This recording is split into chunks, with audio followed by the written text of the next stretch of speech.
Take time to realize that your warmth is crashing down on me. Take time to realize that I am on your side. Didn't I tell you?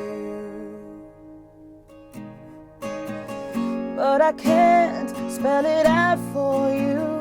No, it's never gonna be that simple. No, I can't spell it out for you.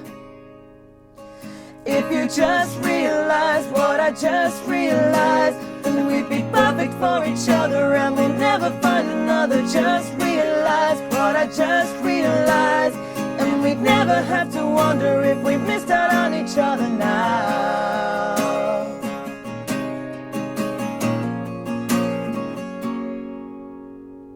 Hi, how you doing? Justin here. Today we are checking out Realize by Colbie Caillat. At least I think that's how you pronounce the name. Apologies if I've not got that right. Chords are pretty straight in this tune, but there's some really great things going on in the rhythm. Really good use of space. Some quite interesting strumming patterns to look at as well. So let's start off by looking at the chords. We need a capo on the 6th fret. Don't forget that you always tune up after you put the capo on. The chords that we have are a G chord, a regular kind of full G, like using all 4 fingers would be the one to do for this. We've got then a D sus4 over F sharp. Really big, complicated thing, very easy to play. From our G chord, all we're going to do is put our first finger down on the 2nd fret, like 2 frets above the capo that would be, and on the thicker string, and our 2nd finger down in the 2nd fret of the 3rd string. So we end up with 2, nothing, open, 2, 3, 3. Very common chord, that one. Then we've got a C add 9. Again, we use our 2nd finger to mute the thickest string, but we're putting it down on the 3rd fret of the 5th string. We've got the 1st finger on the 2nd fret, open 3rd string, and we've kept our 3rd and 4th fingers down on the 3rd fret on the thinnest 2 strings. E minor 7. Again, we're leaving those 3rd and 4th fingers down on the 3rd fret, and we've just moved our 1st and 2nd fingers over to the 2nd fret of the 5th and 4th strings. And a D sus4, where we are just strumming the thinnest 4 strings. You can kind of strum the thinnest 5 strings, so i.e. don't play the thickest string. And we're just moving our 1st finger to the 2nd fret of the 3rd string. That'll be our D sus4. And that's pretty much the chords all of the way through the whole song. But now what we're going to talk about is the rhythm. Now, so it gets pretty cool, this. So the first thing to realize is that we've got a lot of space going on at the beginning. So the first chord we got G, 2, 3, 4, E and A. Now, what's really important here when you get a big gap like that, first of all, you've got to make sure that you're keeping the rhythm there. So you can't see my feet, but I'm tapping along, making sure that I'm actually getting, you know, a really strong pulse for the song. Because as soon as that's gone, you'll find that your time really wobbles a bit, especially if you're singing. You'll find that you kind of pull the rhythm around to fit your singing, and that ain't good. The rhythm's got to be solid, you know. So, and one of the things that can really help with that is to keep your hand moving all the time. So I might not be doing a big movement like this, but I'll be just kind of moving it a little. So I'll be going 1, 2, 3, 4, E and A, 2, 3, 4, E and A, down, 2, 3, 4, up, down, 2, 3, 4, up, down. So you can see there, just keeping that hand moving will really just kind of help you sit in the groove with it. It's quite an important technique, and if you watch a lot of the great guitar players play, they do play that way. It's not just a thing that I'm making up. It's, you know, if you look at all of the masters, they're all doing, when there's big gaps, their hand still moves around anyway. You know, Neil Young's a great example of it. He'll just play one chord, and it'll be moving. Even for a couple of bars, it'll still be kind of keeping on going. So it's, you know, it's a big deal. So it's 16th note strumming, so you'd probably help if you understand your count. If you don't understand the count, you want to write down 1 E and A, 2 E and A, 3 E and A, 4 E and A, and then you're going to write down the strumming as I described to you, and make sure that it's kind of written out in front of you, because as the patterns get more complicated, it'd be really useful to have it down there in front of you. So that first one, 1, 2, 3, 4 E and A. Okay, up, down, up on the E and A. 1, 2, 3, 4 E and A. 1, 2, 3, 4, E, and A. Make sure you get that kind of pattern first and you're used to that idea of movement. 2, 3, 4, E, and A. 1, 2, 3, 4, up, down, up, down. Okay? So that's the first thing to realize. The first two chords, which are G, 2, 3, 4, E, and A, D, sus4 with an F sharp bass, 3, 4, E, and A. Okay, and now we're going to slightly complicate the rhythm a little bit more for the C. Going to the D, and we're just going to have a big spread on the D chord. So we've got G for the whole bar, D with an F sharp bass for the whole bar. Then we've got half a bar of C, half a bar of E minor to the D. Okay, so that rhythm that I'm doing for the C to E minor part is this. Down, down, up, up, down, up, down, up, down, down, up, down, up, up. 1, 2, E and A, 3, E and 4, E and A. I'll do that really slow so you can write it down. 1, E and A, 2, E and A, 3, E and 4, E and A. Down, down, up, up, down, up, down, up, down, down, up, down, up. 1 E and A, 2 E and A, 3 E and 4 E and A. Okay, as usual, it's a really good idea to practice these kind of patterns away from the chords. So just holding over there, so you've got a muted thing. So you're really concentrating on the strumming, because if you're worried about your chord changes and the strumming pattern at the same time, it's very likely to fall apart. Us humans aren't very good at thinking about two things at exactly the same time. So it's worth, always separating a rhythm out and working on it, making sure you get it kind of groovy first and then applying it to the chords. Now, other interesting thing to realize here is that where the chord changes on the C is on the second up strum. So we have down, down, up, up, down, up, down, up. So on the second up strum is where we're changing from the C to the E minor. Okay? Down, down, up, up, down, up, down, up again, down, down, up, up, down, up, down, up. And just a single down strum there on the D sus4. I think there might be a going back into it, but I can't remember, to be completely honest.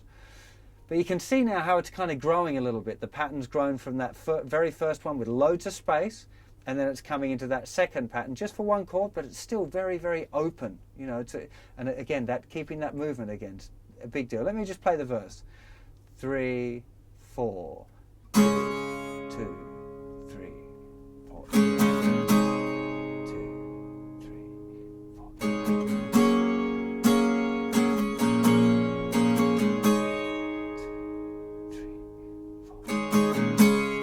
2, 3, 4, 1,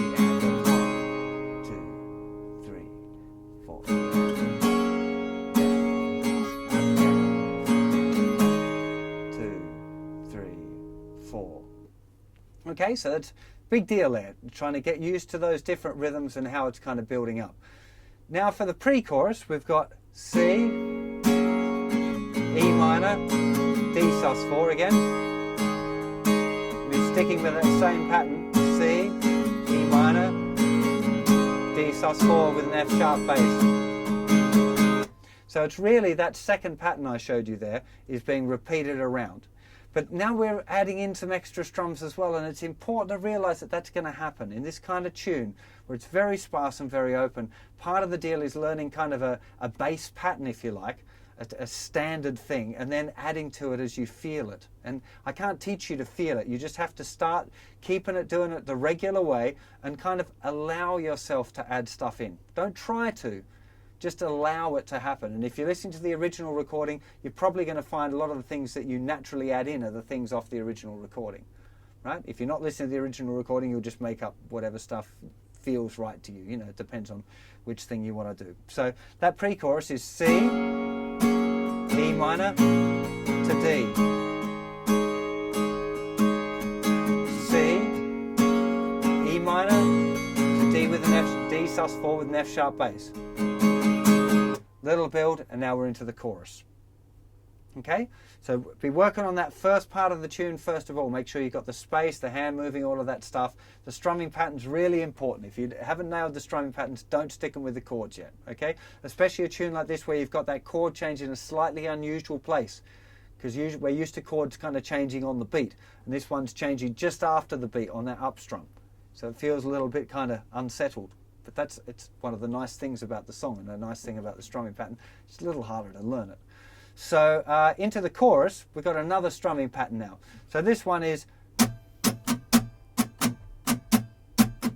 down, down, up, down, down, up, down, down, up, down, up, down, down, up, down, down, up, down, down, up, down, up. 1 E and a 2 E and a 3 E and 4 E and a, even slower, 1 E and a 2 E and a 3 E and 4 E and a, down, down, up, down, down, up, down, down, up, down, up. And again, loads of practice on that. Just first of all muted, then just put one chord to it. Down, down, up, down, down, up, down, down, up, down, up, down, down, up, down, down, up, down, down, up, down,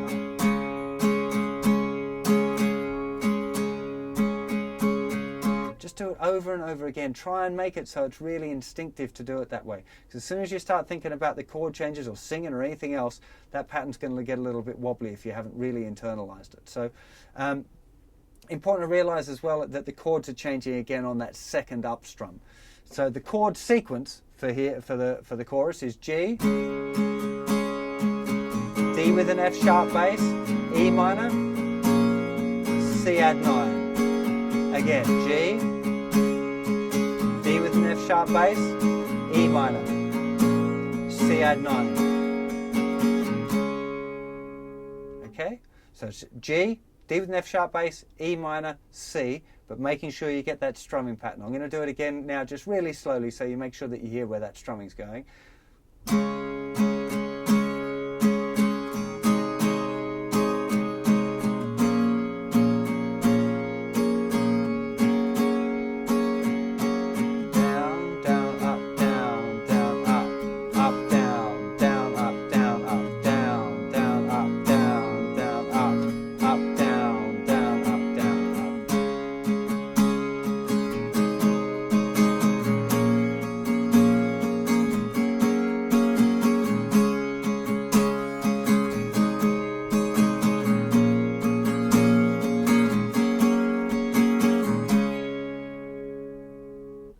Okay, it's all about kind of getting those things in the groove. So really working on the rhythm is the key. That's the most important part, really. Rhythm is inside all of us, and if you get the rhythm wonky, even non-musicians will feel it. But if you get the chords slightly wrong, a lot of people won't notice. Rhythm's really the key here, you know. And this is a great song for learning about kind of developing a rhythm, keeping it nice and open and spacious, and then gradually building it up for a chorus. It's a fantastic example of that.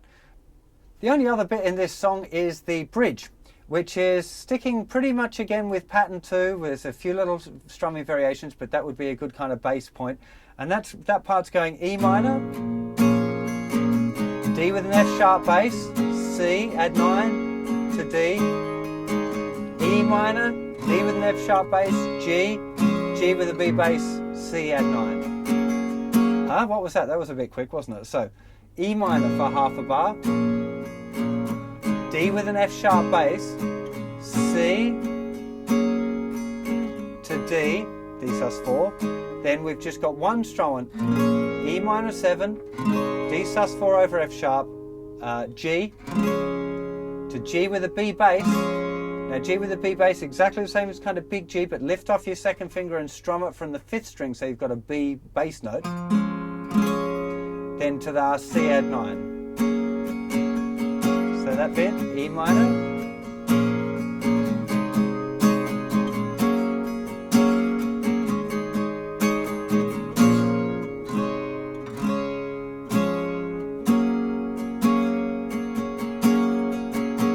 so it's just really straight, just simple down strums on each of those chords, and that's the whole tune. It's just, again, it's about learning to get those rhythms kind of into the right groove and getting them automatic so you can experiment a little bit. You'll hear lots of other little kind of very minor variations on the chords and stuff that are being played, just where there's little hammer-ons, this kind of little thing, and you can't get into doing that until the rhythms are really properly solid. Once you've got all of that down, that would be the next kind of part of your journey. We'll be listening to the original recording, trying to hear where those little variations are, and most of the time you'll find that it's just literally one finger being lifted off and hammered on again.